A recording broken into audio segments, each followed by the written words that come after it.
یہ کس بنیاد پہ زرداری صاحب اتنا بڑا دعویٰ کر رہے ہیں کہ وہ وزیر اعظم نہیں بننے دیں گے اور شہباز شریف صاحب کو انہوں نے وزیر اعظم بنوایا؟ کیا گدڑ سنگھی ہے زرداری صاحب کے پاس؟ ایک تو جو میں نے آپ کو کہا تھا کہ جوتیوں میں دال بٹنے کا وقت ہو گیا ہوا ہے اور وہ شروع ہو گیا کام، نمبر ایک۔ نمبر دو، زرداری صاحب کو بہت عرصے سے یہ علم تھا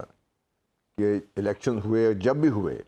اور احسن اقبال صاحب کے مطابق آئین کے مطابق شاید نون لیگ کے آئین کی بات کر رہے ہیں، کیونکہ باقی جو آئین کے جس طریقے سے انہوں نے کیا ہے وہ تو سب کے سامنے ہے۔ تو ان کو اب جو یہ نظر یہ آ رہا ہے کہ جس طریقے سے نواز شریف صاحب کو واپسی پہ ریلیف دی گئی، اور کل ایک اسلام آباد ہائی کورٹ سے انتہائی دلچسپ ایک فیصلہ بھی آیا، اس کے بعد میں بات کریں گے ہم۔ اس صورتحال میں ان کو یہ لگ یہ رہا ہے کہ اگر انہوں نے اپنے آپ کو تھوڑا سا پیچھے رکھا تو شاید ان کا سندھ میں بھی جو زور ہے وہ توڑنے کی کوشش کی جائے گی۔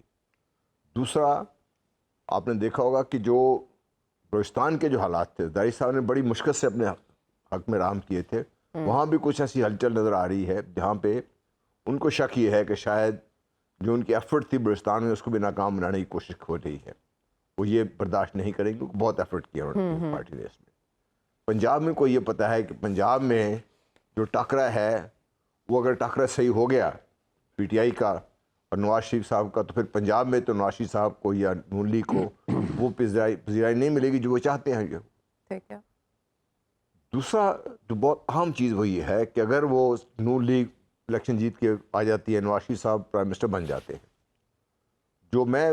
نون لیگ کے مختلف حلقوں سے جو بات چیت سن رہا ہوں، تو ان کی کوشش یہ ہے کہ نواز شریف صاحب کچھ عرصہ رہیں، اس کے بعد مریم بی بی کو لا کے وہاں پر رجبان کر دیا جائے، اور پھر اس کے بعد جو حالات ہوں گے تو پھر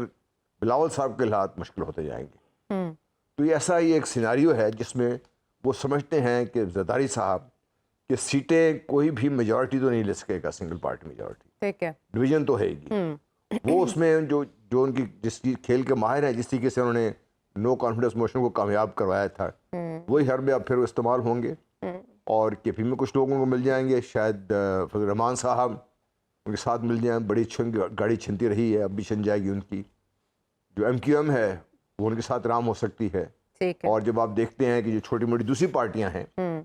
جن کا آہستہ آہستہ دیکھ رہے خضرا پودوں کی طرح اگتی ہوئی نظر آ رہی ہیں آپ کو، ان میں سے اگر کچھ لے جائیں گے تو وہ بھی ان کو ساتھ ملانے کی پوزیشن میں ہوں گے۔ تو اس لیے میں سمجھتا ہوں کہ زرداری صاحب کی اس بات کو بڑا سیریسلی لینا چاہیے۔ چیف جسٹس کہتے ہیں ہمارے قاضی فائز عیسیٰ صاحب کہ فیض آباد دھرنے کا اصل ماسٹر مائنڈ کون تھا، یہ ہم جاننا چاہتے ہیں۔ کیا سپریم کورٹ کامیاب ہو سکتی ہے ماسٹر مائنڈ کا پتہ چلانے میں؟ جی، جو یہ فیصلہ آیا تھا نا، میں اس وقت سے میرا اعتراض یہی تھا کہ سپریم کورٹ نے بہت جلدی میں فیصلہ دیا ہے، اور اس کے جو پورے محرکات ہیں ان کو جائزہ نہیں لیا گیا، اس کا کانٹیکس کا جائزہ نہیں لیا گیا۔ ایک آپ کا بل بنتا ہے، نیشنل اسمبلی اس کو پاس کر دیتی ہے، سینٹ میں پاس ہو جاتا ہے، سڈنلی پتہ لگتا ہے کہ بھئی یہ جو فارم تھا اس میں جو چینج کی گئی ہے یہ غلط ہے، اور وہاں سے بیک لیش شروع ہوتا ہے۔ پہلے ہمارے اسپیکر آ کے بیان دیتے ہیں یہ جو ٹائپو ہے، ٹائپو ایرر ہے کوئی، اس کے بعد جو سینٹ میں جس سینٹ نے پاس کیا وہ اس کو دوبارہ سوچتے ہیں، اس کو ختم کرتے ہیں۔ اب اس دوران جو ہنگامہ اٹھا، اس میں ہنگامہ اٹھا پنجاب کی طرف سے۔ پنجاب میں چیف منسٹر کون تھے؟ اس کو شہباز شریف صاحب تھے۔ میری اطلاعات یہ ہیں کہ اس وقت کے چیف آرمی اسٹاف نے شہباز شریف صاحب کو کہا کہ یہ مسائل بن رہے ہیں، ان کو آپ سنبھالیے۔ تو شہباز شریف صاحب نے وہ گھنٹہ ایک انتظار کے بعد وہ کال اٹھائی، جو میری اطلاعات ہیں اس وقت غلط ہوئی ہے، اور انہوں نے کہا جی کہ ٹھیک ہے ہم دیکھ لیں گے اس کو۔ اور یہ بھی آن ریکارڈ ہے کہ جب یہ مطالبات میں سامنے پیش کیا گیا اس وقت آپ دیکھیے ایک خاص مکتبہ فکر کے لوگوں کی توڑ جوڑ جاری تھی وہ، اور اس میں پھر شہباز شریف صاحب کے پاس جب بات پہنچی نے کہا جی یہ پنجاب میں فیصلہ نہیں کرنا، آپ جائیے کیپٹل میں جا کے فیصلہ کریے اس میں۔ اب یہاں دیکھیے نا، یہ جب آپ فیکٹ فائنڈنگ پہ آئیں گے تو ساری چیزیں سامنے آئیں گی بیچ میں، یہ بھی آئے گا کہ بھئی یہ خاص مکتبہ فکر میں جوڑ توڑ کا سلسلہ کون کر رہا تھا، کیوں کر رہے تھے یہ، اور شہباز شریف صاحب نے کیوں مشورہ دیا اس وقت کے جو لوگ ٹی ایل پی جو بنی تھی اس کو وہاں پہ جانے کا اس کا۔ تو وہ اب جب وہاں پہنچتے ہیں وہاں پر بھی دیکھیے اس وقت جب یہ پہنچے تو مجھے جو اطلاعات ہیں کہ اس وقت کے جو فوج کے سربراہ تھے انہوں نے اس وقت جو پرائم منسٹر نے کہا کہ بھئی یہ دیکھیے مسائل بن سکتے ہیں، ان کو سنبھالیے۔ انہوں نے کہا فکر نہ کریں ہم سنبھال لیں گے۔ تو اس وقت چیف آرمی اسٹاف